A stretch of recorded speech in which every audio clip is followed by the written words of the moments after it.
मैं राम निवास अपने YouTube channel में आप लोगों का बहुत बहुत स्वागत करता हूं। साथ ही समस्त देशवासियों को मेरा नमस्कार प्रणाम। तो चलिए आज पुनः आप लोगों को मैं गाजीपुर की तरफ ले चलता हूं, गाजीपुर की सैर कराने। मित्रों, बड़ा कठिन काम है ऐतिहासिक चीज़ों को ढूंढना।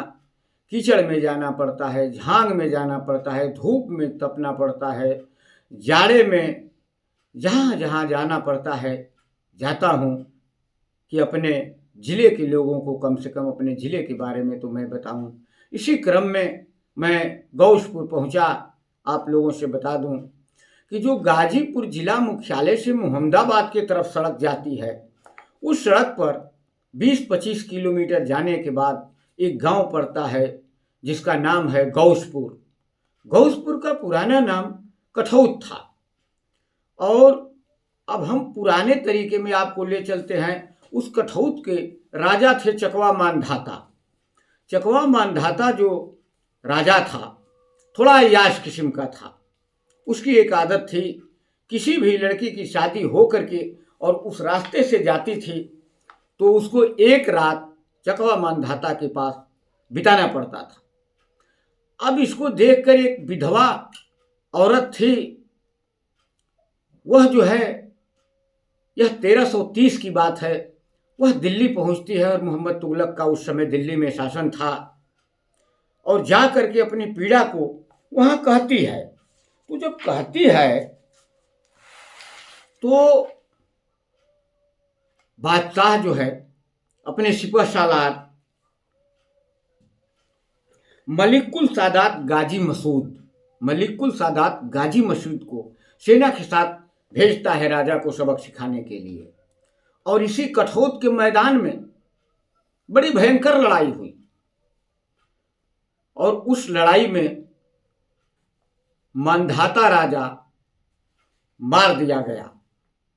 तो जब मार दिया गया तो यहाँ की जागीर मसूद गाजी को ही राजा ने शासन सौंप दिया। और अब जाएंगे तो एक चतुर्भुज मंदिर है, चतुर्भुज चारों तरफ मूर्ति है। यहाँ के स्थानीय लोग बताते हैं कि ये चकवा मानधाता की मूर्ति है और ये जो है पूरे अंग अंग को काट दिया, केवल सर बचा है, वही ये रह गया है। लेकिन मैं आपको बता दूं कि उसके पीछे जो पत्थर के कुछ अवशेष बचे हैं, कुछ मूर्तियों के चिन्ह हैं, यह बौद्ध कालीन है। और एक चीज, ये बौद्ध कालीन के बारे में उबैर साहब अपने किताब में बहुत अच्छा तरीका से लिखे हैं। देखिए, मैं आप लोगों को बता दूं कि उस चकवा मानधाता का ये तालाब है और ये तालाब जो है किसी जमाने में बहुत खूबसूरत रहा होगा, क्योंकि चारों तरफ इसके भीटे टाइप के बने हैं जहां अब बस्ती बस गई है और यह पोखरा न रह करके अब पोखरी बन गया है।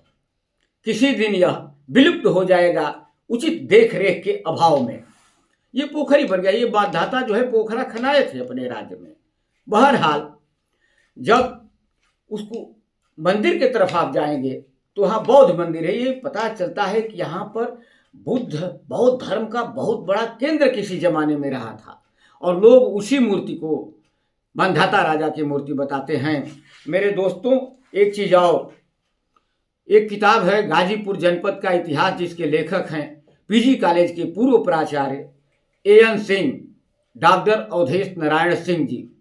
वे लिखते हैं कि वर्तमान में गाजीपुर नगर और जनपद का नामकरण मलिकुल सादात गाजी मसूद के नाम पर पड़ा। मतलब हमारे गाजीपुर का नाम जो है उसी गाजी के नाम पर पड़ा और मुख्यालय बहुत दिन तक वही गौसपुर बौद्ध केंद्र था। देखिए,